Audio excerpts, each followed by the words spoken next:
It's an incredibly exciting February day here in Harrisburg, and we are very, very pleased to announce and demonstrate our wonderful new array of charging stations. This project is an incredible one, and there are a lot of people that need to be thanked. And I want to start by first acknowledging Governor Wolf. And the city was the recipient, and you'll hear more about this in a minute, but we were the recipient of a Driving PA Forward grant. And that grant allowed us to purchase these ChargePoint charging stations that you see before you. But I also want to thank the Department of General Services. A number of people here today, including Jason Snyder and Mark Hand. It was DGS which also provided some of the funding, and the project isn't yet completely done. If you look behind you one block that way, you'll see a very inaccessible, narrow sidewalk, and we're going to be expanding that sidewalk and making it ADA accessible, and that's a part of the further improvements that we've seen all along 3rd Street. In fact, this represents really the culmination of a larger 3rd Street improvement project from one end of the city to the other, which has resulted in new sidewalks, new traffic calming measures, a new green infrastructure, which you'll see up and down the street, and now this wonderful array of electric charging stations.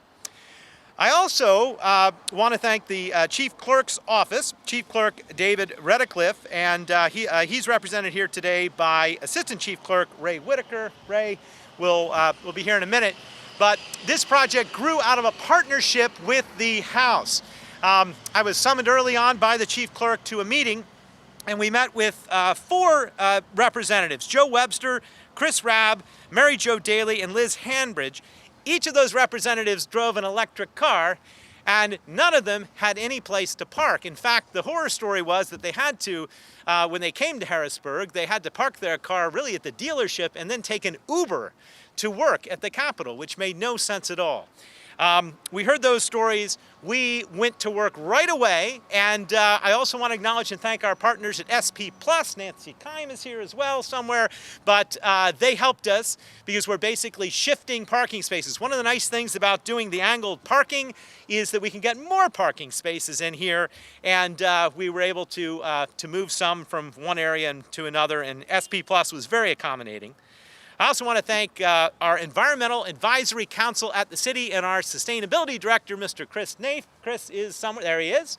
And Christine Proctor is here, and her husband Bernardo. And in a moment, we are going to demonstrate just how easy it is to charge one of these electric vehicles. But the EAC has been taking the leadership and community engagement on sustainability issues here in the city, and we appreciate their presence. I also want to thank Beth Hager, who said hello and is somewhere, and she is, of course, the director of the State Museum, and the State Museum's been a great partner, and it's never been easier to come and visit the State Museum. You don't even have to parallel park anymore. You can just pull right into angled parking and visit the State Museum. We are fortunate to have a number of incredible vehicles for you to check out today.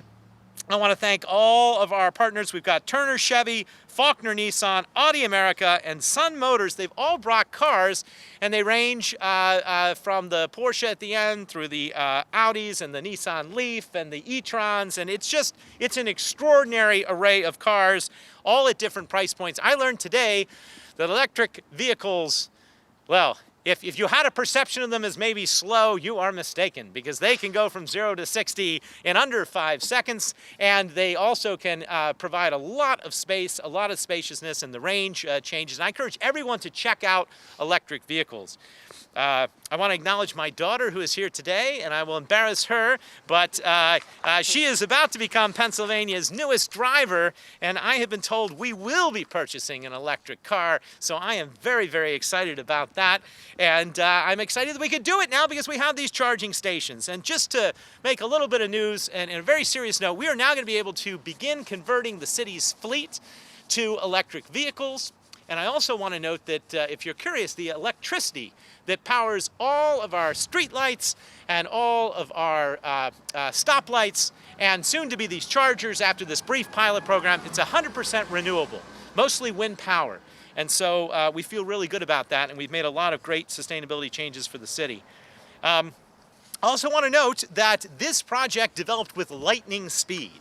It was really only over the summer that we met and got approval from DGS, and within about 6 months, we had people using these stations, charging right here by the end of January. And a few fun facts.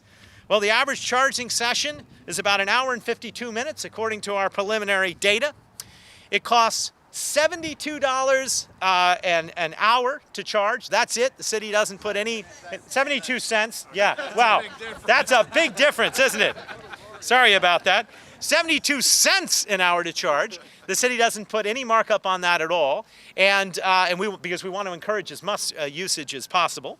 And people are using it. We've had just over the past week over 3 dozen or so chargings, and a lot more to come once we publicize it. Now, I want to show you just how easy it is to use one of these. Now, there are many people here with electric cars, so maybe you all know this, these details, but I didn't. So, turning on the phone and attempting to put in the passcode. All right, you're gonna have to do it for me, Ambrose, while we do it. It's not my phone, it's his phone. You got it. Okay, my daughter's gonna show me how to use technology. This is good. All right.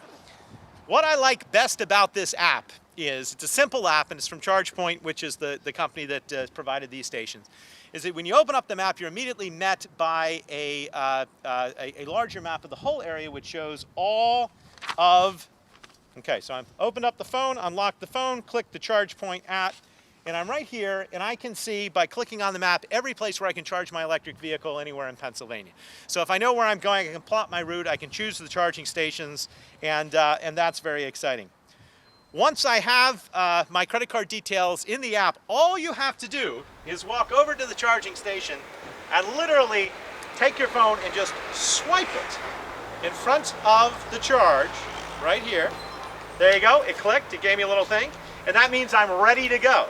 And it automatically starts charging. And since it's only 72 cents an hour, and it will shut off whenever it's done charging, it's a very economical way to do it.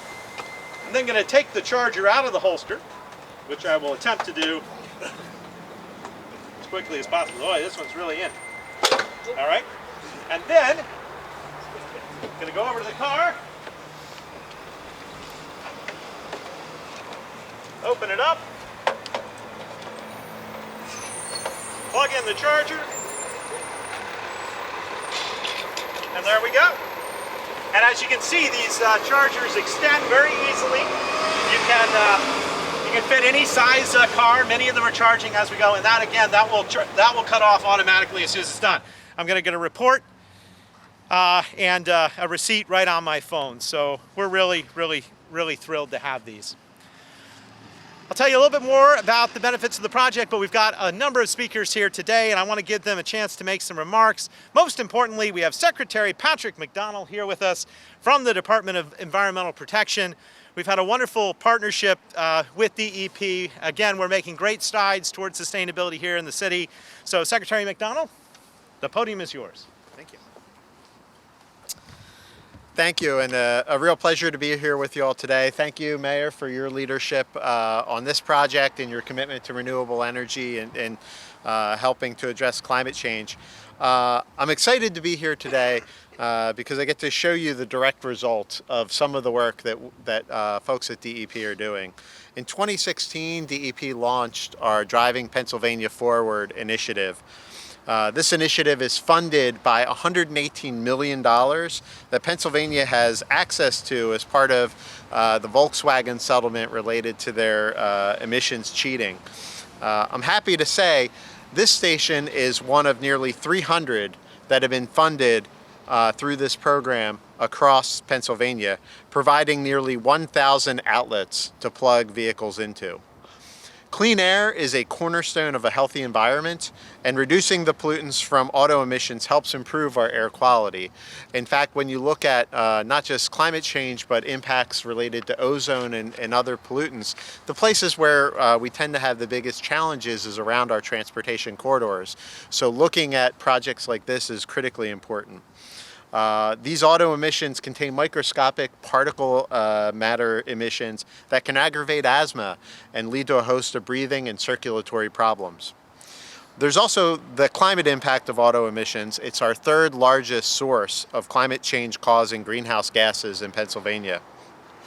With this in mind, we're encouraging electric vehicles in the Commonwealth, and we're doing that in several ways. First is the charger you see here, which is funded through our Driving Pennsylvania Forward program. We also provide rebates on electric vehicles under our alternative fuel vehicle rebate program. That program provides rebates for full electric vehicles and plug-in hybrid electric vehicles. And that rebate is available for used vehicles at all, which we're starting to see a fair amount available out there.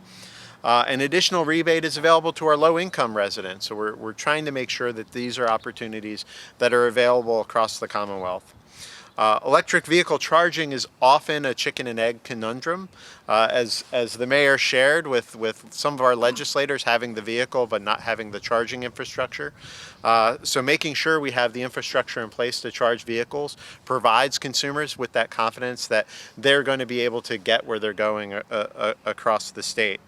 Installing one here in the shadow of the Capitol building and in front of the State Museum doesn't just provide a convenient place to recharge, it sends a message that our EVs are here to stay. It's striking to me that we're here coming up on Charter Day, and the charter for the Commonwealth is right in this building behind us. And really, that is where our story as a state, our story as a Commonwealth began. And so the story of Driving Pennsylvania Forward starts right here and continues with this charging infrastructure. Appreciative of everybody's time, attention, and really the focus to get projects like this done. And now it's my pleasure to introduce my state senator, John DeSanto.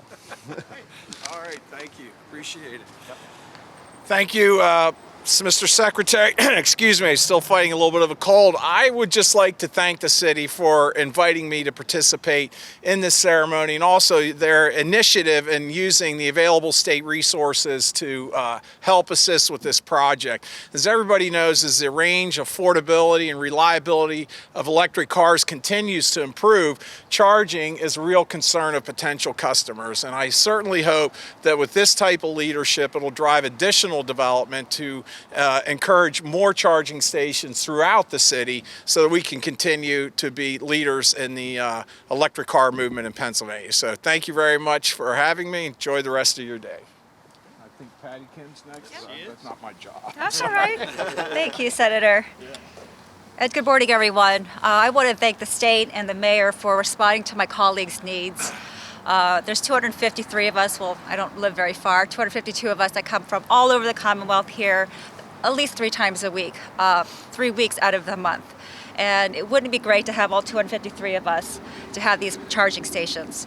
Now, transportation is the biggest contributor to greenhouse gas emissions in the U.S., second largest in Pennsylvania. To reduce our carbon footprint, we need to increase EVs and hybrids in Pennsylvania. With about 8,000 EVs in Pennsylvania, it's crucial that we build out the grid of charging stations so that owners have options, like my colleagues. Now, this is part of an overall strategy to save our planet and be sustainable. We need more of this. Thank you so much again for all those who have contributed and helped out. I hope to see more of this, and I'm happy to be supportive. Thank you very much.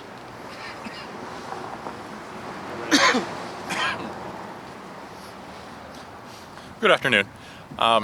I just want to first thank the mayor and the mayor's office for being just truly phenomenal to work with in this process. I want to give you a little bit of the genesis of this project and how it came about.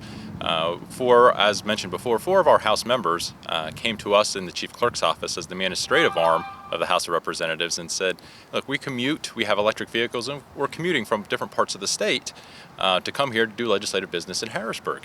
And we really don't have any place that's convenient enough to charge our vehicles. And so we took that request, initially met with the Department of General Services and their facilities and vehicle management teams to try to come up with a viable solution. And during those discussions, it only seemed appropriate that we bring in the mayor's office to have a more universal and holistic approach to getting this project underway. And so we brought the mayor in, and to our delight, he was ready to receive this request with open arms. And it was his team, from implementation and design and communication along the way. It was truly a great team to work with. But it takes a team. It takes a team to do a project like this. So I wanted to thank not only the mayor's team, but also the Department of General Services and DEP, our friends and colleagues in the Senate, for making this a reality today. Not only for the convenience of our members and staff that work in the Capitol complex, but for all of the visitors that come here for our historical sites, especially in this 3rd Street corridor. This does actually prove that, you know, different levels of government and different branches of government can work together for a common cause and a common good to make a project worthwhile for so many citizens of Pennsylvania. So on behalf of the House of Representatives and Representative Kim and all 203 of our legislators, I just want to say thank you to the Governor's Office and all of our partners, and hope that this is the first step in doing more projects like this into the very near future. Thank you. Thank you. Wonderful.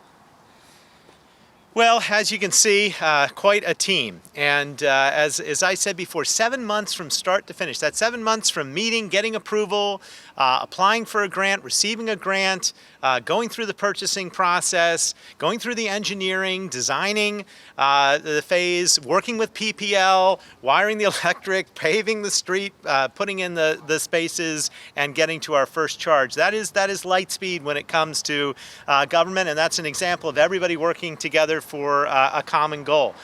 I also want to thank our city engineer, Wayne Martin, who is here in the fluorescent jacket, because he was the one who came up with the angled parking idea.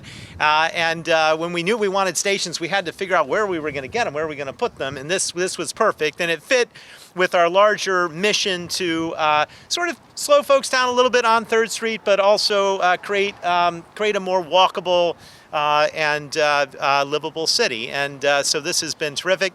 And I want to thank Ambrose Buck as well, because he oversaw the actual work on the project to make sure it came in on time. So a great team. And as I announced earlier, we're going to be moving the city fleet now as quickly as we can to electric vehicles. We're on a rolling lease cycle for the city that was implemented, so it's something that we can do every year. We can keep adding to that fleet, and it's a wonderful thing. I encourage everyone to stick around afterwards and find out a little bit more about some of the cars. The dealers did come from all over to show us some of the latest in that technology. So speak with them and thank them for coming and participating. And again, I think you will all find that ChargePoint is incredibly easy to use, and 72 cents an hour. Think about that. It would save everyone not only a remarkable amount of money on gas, but also do the right thing for our environment. During regular business hours, you will pay for parking, but the parking is paid for separately at the parking meter from the charging. But after hours, when the parking is not in effect, you don't have to pay for parking. So you can come, charge overnight, and simply be paying that 72 cents an hour. So it's a great thing. Counting down from 5. Here we go. 5, 4, 3, 2, 1. Charging stations are open. Hey, congratulations.